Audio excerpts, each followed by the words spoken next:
नमस्कार, capital TV का खास शो सबसे बड़ा सवाल देख रहे हैं आप। मैं हूं निश्चित दुबे। पीएम मोदी विदेश यात्रा से लौटने के बाद ही मंत्रिपरिषद के साथ बैठक किए और इस दौरान सभी मंत्री अपने मंत्रालयों के द्वारा उठाए गए कदमों की जानकारी दी। साथ ही ये भी बताया कि आगे सुधार किस तरह से किए जाएंगे। बैठक में पश्चिम एशिया के युद्ध को लेकर भी चर्चा हुई। गवर्नेंस और एनर्जी सिक्योरिटी पर ज्यादा फोकस रहा। इस पर चर्चा के लिए मेरे साथ स्टूडियो में मौजूद है कैपिटल टीवी के editor in chief doctor Manish Kumar. बहुत बहुत स्वागत है सर आपका। धन्यवाद। क्या कुछ हुआ सर मीटिंग में? देखिए, आपने दो जानकारी दी। एक कि मंत्रियों ने अपने डिपार्टमेंट्स को लेकर के प्रेजेंटेशन दिया, बताया कि क्या कर रहे हैं, और दूसरी जानकारी वो ये कि वहां युद्ध के बाद जो परिस्थिति बनी है, जो आर्थिक स्थिति है, उससे कैसे निपटा जाए, ये डिस्कशन हुआ। बिल्कुल सही है, लेकिन कहानी कुछ और है। प्रधानमंत्री मोदी ऐसे कर्मठ व्यक्ति, हम लोग करीब 25 साल से पॉलिटिक्स को देख रहे हैं। कोई भी प्रधानमंत्री इतनी लंबी 5-5 देशों की यात्रा करके लौटता है तो 2 दिन आराम करता है, रेस्ट करते हैं, है ना। आप आए और मीटिंग, वो भी 11 महीने के बाद ये मीटिंग हो रही है। तो मीटिंग का एजेंडा दो ही था। एक, पब्लिक कंजम्पशन के लिए, कि जिसमें ये घोषणा है कि भाई आर्थिक स्थिति के लिए ये और वो, लेकिन उसका एक वो अलग हिस्सा था। अहम हिस्सा क्या था? सारे मंत्रियों को कहा गया 2 साल के अंदर आपने क्या क्या किया ये बताइए। Report card. Report card.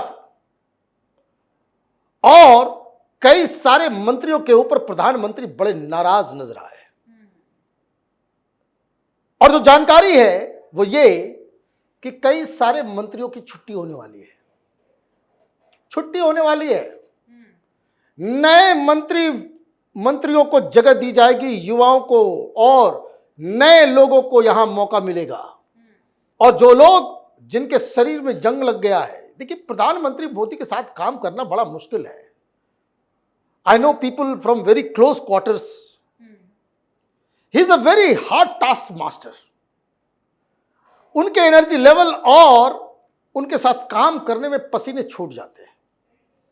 और उनका गुजरात से ही जब वो मुख्यमंत्री थे एक फिलॉसफी रहा है, परफॉर्म और पेरिश। रिजल्ट दीजिए या फिर जाइए। कोई रिश्तेदारी नहीं है इस मामले में। इज वेरी रूथलेस एंड वो होना ही चाहिए। एडमिनिस्ट्रेशन को रूथलेस होना चाहिए। कोमल हृदय वाला जो होता है उसको सब लोग ठग लेते हैं। जो कोमल हृदय वाला होता है, जो नहीं बोलता है, चीजों को ये कर लेता है, उसको सारे लोग ठग लेते हैं। जैसे Manmohan Singh, soft hearted person, वो 8-8 लोग अपने आप को प्रधानमंत्री समझते थे।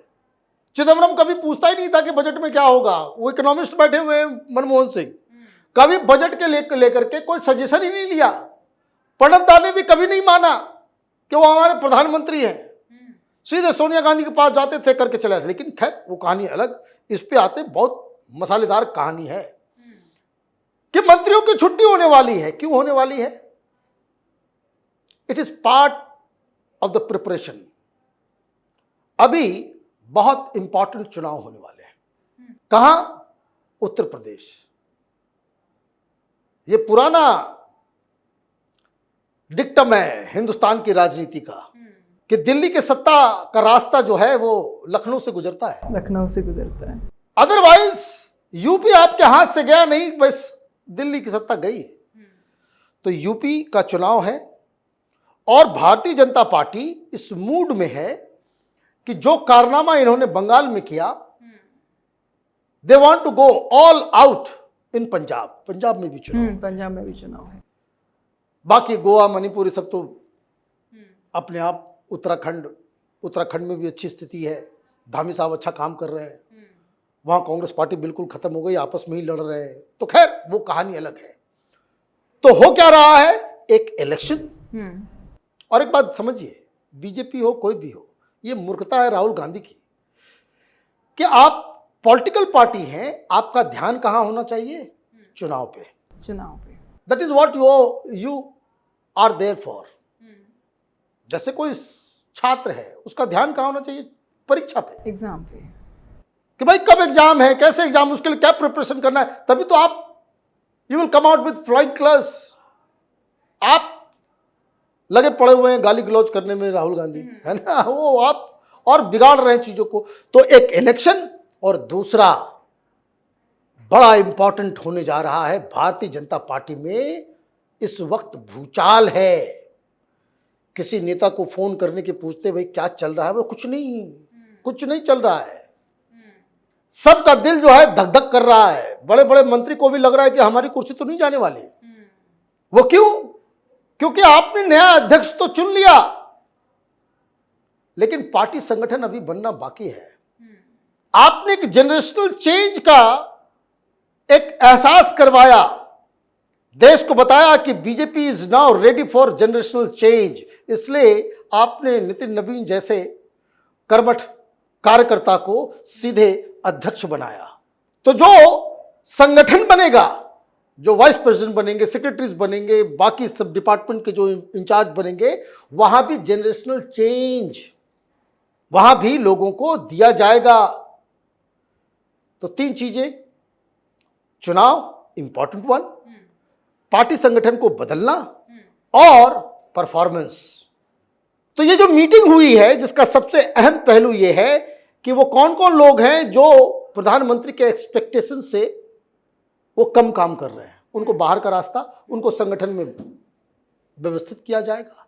संगठन के कुछ लोगों को मंत्रिमंडल में लाया जाएगा। मतलब मंत्रिमंडल में बहुत जल्द बड़ा बदलाव होने जा रहा है, उसके लिए ये मीटिंग है। तो पहली चीज ये।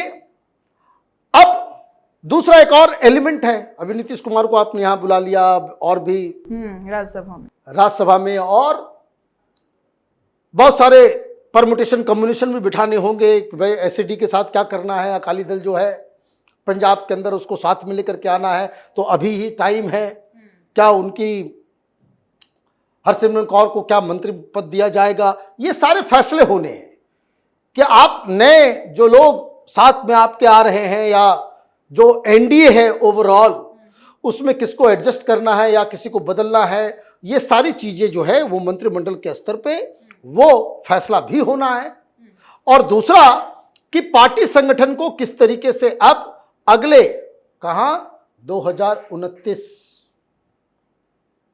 2029 के लिए तैयार करना है। यही तो प्रधानमंत्री मोदी की खासियत है।